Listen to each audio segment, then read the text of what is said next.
Hello दोस्तों, welcome back. पूरे भारत में कोई ऐसा घर नहीं होगा जिसमें चाय ना बनाई जाती हो।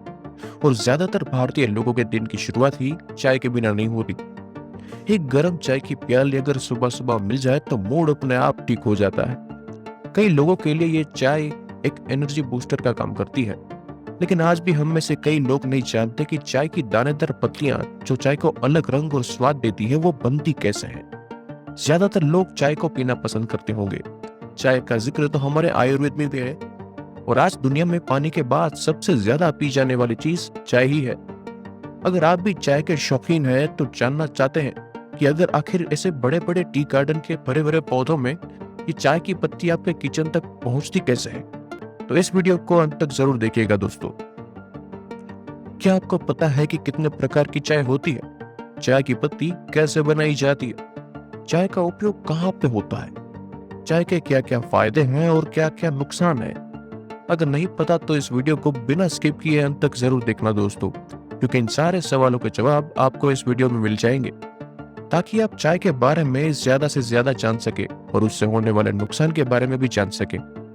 वीडियो को शुरू करने से पहले आपसे ये रिक्वेस्ट है कि अगर आप इस चैनल पर नए हैं तो हमारी चैनल को सब्सक्राइब करें, ताकि इस तरह से फैक्ट्स आपको जानने को मिले।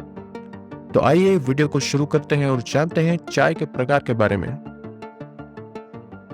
भारत में जितनी चाय की वैरायटी है वो शायद ही दुनिया में कहीं देखने को मिलेगी। चाय की शुरुआत पूर्वी एशिया में हुई थी, लेकिन आज विभिन्न प्रकार की चाय दुनिया भर के लोगों की फेवरेट ड्रिंक बन चुकी है।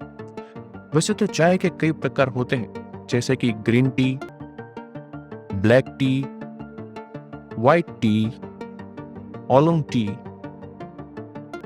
पुएरा tea, herbal tea, chamomile tea, echinacea tea, गुड़हल हिबिस्कस टी, रेड टी और रूबोस। कुछ लोग सिर्फ ग्रीन, ब्लैक, व्हाइट, ओलोंग और पुअर टी को ही असल चाय मानते हैं। ये भी चाय कैमेलिया साइनेंसिस से तैयार की जाती है। इसे मूल रूप में भारत और चीन में उगाया जाता है। अभी तक आपने कई चाय की पत्तियों के बारे में सुना होगा, लेकिन चीन में मिलने वाली दाओ फाओ नाम की चाय, उसकी पत्तियों के बारे में शायद ही सुना होगा। यह दुनिया की सबसे महंगी चाय है, जिसकी 1 किलो की कीमत करीब 9 करोड़ रुपए है। आखिर ये चाय बनती कैसे है? आइए जानते हैं उसका पूरा प्रोसेस। कैमेलिया साइनेंसिस नाम के चाय के पौधे जो होते हैं, उनकी पत्तियों को सुखाकर चाय बनाई जाती है। इसको हम स्टेप के जरिए आसानी से समझ सकते हैं। नंबर 1, चाय की पत्तियों को चुनना। सबसे पहली प्रक्रिया चाय की पत्तियों को चुनना होता है, जो हाथ और मशीन दोनों से चुनी जाती है, लेकिन हाथ से चुनना ज्यादा बेस्ट क्वालिटी देती। Number 2, withering process. इसमें चाय की पत्ती को फैक्ट्री में सूखने के लिए फैला दिया जाता है। सूखने के लिए यहाँ पर फैन लगाया जाता है, जो एक बर्नर से हीट लेता है, और वही गर्म हवा फैन के जरिए पत्तियों के नीचे जाती है और पत्तियां सूख जाती है और उसमें से मॉइस्चर निकल जाता है। इससे पत्ती में नमी की मात्रा लगभग 30% तक कम हो जाती है, जिससे पत्ती ढीली और लुढ़कने के लिए पर्याप्त नरम हो जाती है। Number 3, rolling process. पत्तियां जब सूख जाए तो उन्हें बास्केट में भरकर लिफ्ट के जरिए आगे भेजा जाता है। इस बास्केट से पत्तियां मशीन में जाती है और उसकी कटिंग होती है।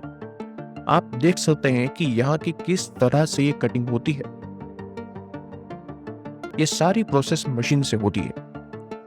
आदमी को सिर्फ पत्तियां मशीन में डालनी होती है और उसके बाद पत्तियां 3-4 बार रोलिंग प्रोसेस से होकर गुजरती है और पत्तियों की छोटी छोटी कटिंग होती है और पत्तियां सूखती भी जा रही होती है।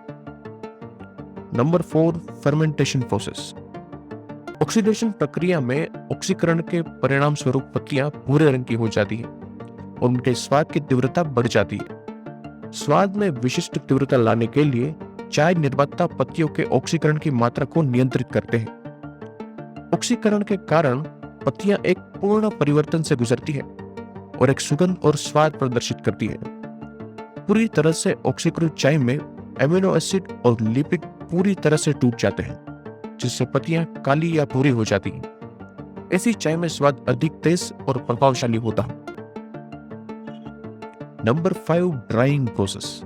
ड्राइंग प्रोसेस में चाय को नमी मुक्त करने के लिए उन्हें उत्पादन के विभिन्न चरणों में सुखाया जाता है। सुखाने से चाय का स्वाद बढ़ जाता है और इसकी लंबी शेल्फ लाइफ सुनिश्चित हो जाती है। इसके अलावा सुखाने से चाय की नमी की मात्रा 1% से भी कम हो जाती है। इसके बाद पत्ती को फ्राई करने के लिए आगे भेजा जाता है। यहाँ पर हीट से पत्ती एयर फ्राई होगी और पूरी तरह से सूख जाएगी। Number 6, grading and packaging process.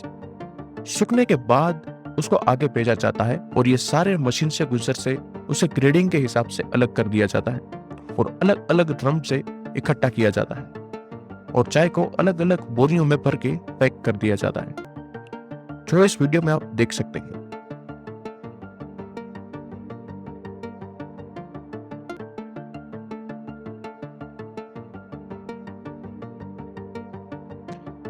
तो ये थी बागान से चाय पत्ती को तोड़ के आपके किचन तक लाने की पूरी प्रोसेस।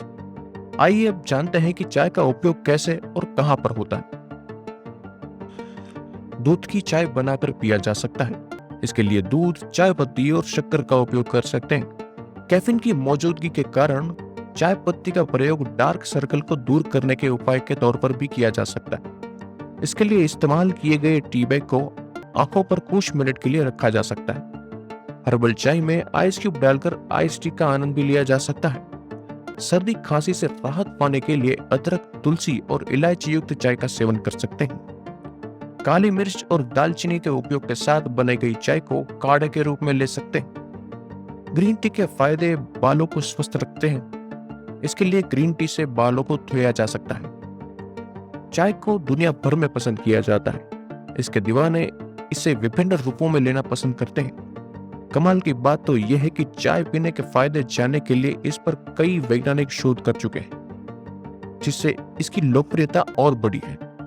आपको जानकर हैरानी होगी कि चाय वैकल्पिक रूप से कई शारीरिक समस्याओं के प्रभाव और उनके लक्षणों को कम करने में मदद कर सकती है।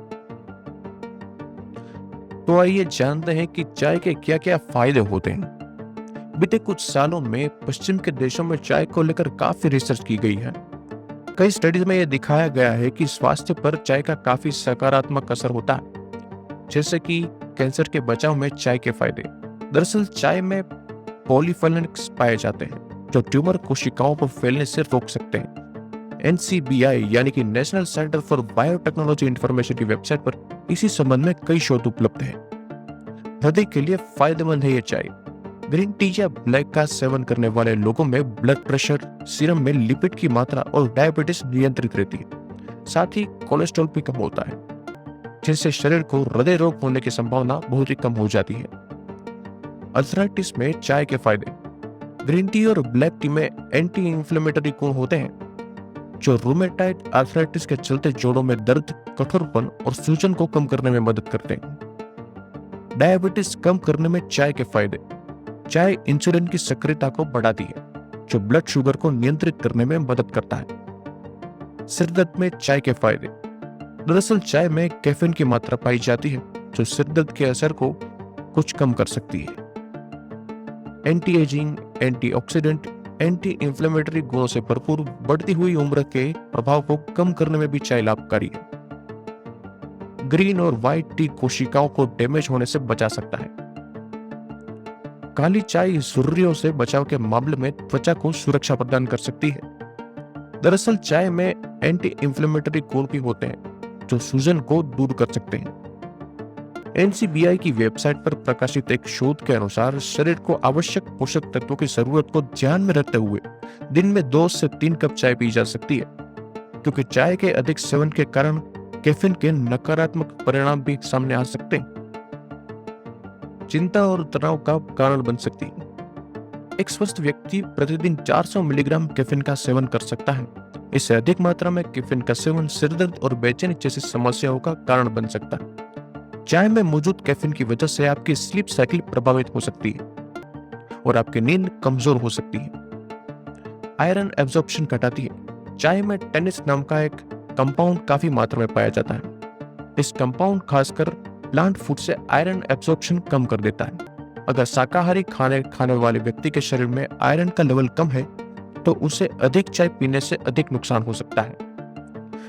इसकी लत लग जाती है और छूटती नहीं, कैफीन में लत लगने के गुण होते हैं, इसलिए कुछ लोगों को चाय पीने की भी लत लग सकती है। इसकी वजह से चाय नहीं पीने पर उन्हें सिर दर्द और हार्ट रेट बढ़ने की समस्या हो जाती है। प्रेगनेंसी में दिक्कत। अधिक कैफीन के सेवन से प्रेगनेंसी के दिनों में मिसकैरेज और नवजात बच्चे का वजन कम हो सकता है। सीने में जलन पैदा कर सकती है। वैज्ञानिक अध्ययन में यह भी साबित हुआ है कि कैफीन पेट में गैस्ट्रिक एसिड की मात्रा को बढ़ा सकता है, जिससे सीने में जलन महसूस हो सकती है।